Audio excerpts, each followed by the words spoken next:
ሰላም ጤና ይስጥልኝ ውድ የቻናሌ ቤተሰቦች እንደምን አላችሁ?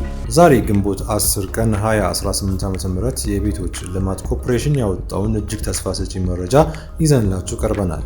ብዙዎቻችሁ እንደምታውቁት ከዚህ ቀደም የጋራ መኖሪያ ቤቶች ተገንብተው ዕጣ ከወጣላቸው በኋላ ነዋሪዎች ውሃ፣ መብራትና የፍሳሽ መስመር ባለመኖሩ ምክንያት ለከፍተኛ እንግልት ሲዳረጉ ቆይተዋል። አሁን ግን ይህ ታሪክ ተቀይሯል። መንግስት የቤቶችን ግንባታ ከማጠናቀቁ ጎን ለጎን መሰረተ ልማቶችን አብሮ የማጠናቀቅ አዲስ ስትራቴጂ ይዞ ብቅ ብሏል። የአዲስ አበባ ከተማ አስተዳደር በራሱ ቀጥተኛ በጀት እየገነባቸው የሚገኙት የጋራ መኖሪያ ቤቶች ግንባታ አሁን ላይ እጅግ በተለወጠ የስራ ባህል እየተከናወነ ይገኛሉ።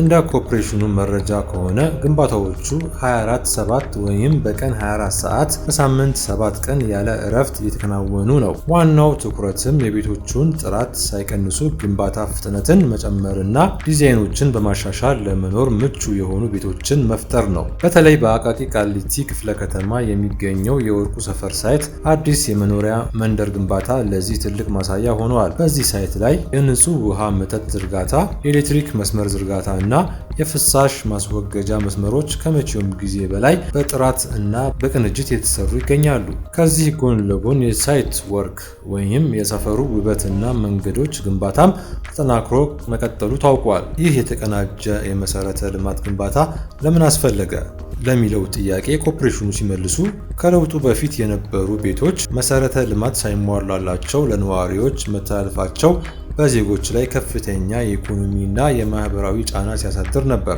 አሁን ግን ቤቶቹ ሲጠናቀቁ ነዋሪው ወዲያውኑ ገብቶ መኖር እንዲችል ተደርጎ ነው ዲዛይን የተሻሻለው። ይህም አካባቢው ላይ ያለውን ማህበረሰብ ተሳታፊ እና ተጠቃሚ በሚያደርግ መልኩ እየተከናወነ ይገኛል።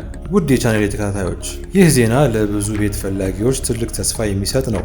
መንግስት ቃሉን ጠብቆ ቤቶችን በጥራትና መሰረተ ልማታቸው በተሟላ መልኩ እንደሚያስረክብ ይጠበቃል።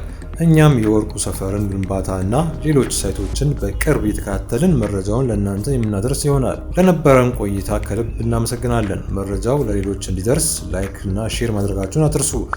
ለቻናላችን አዲስ ከሆናችሁ ደግሞ ሰብስክራይብ በማድረግ ቤተሰብ ይሁኑ።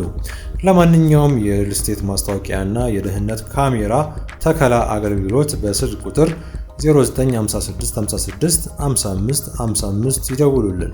ቸር ሰንብቱ።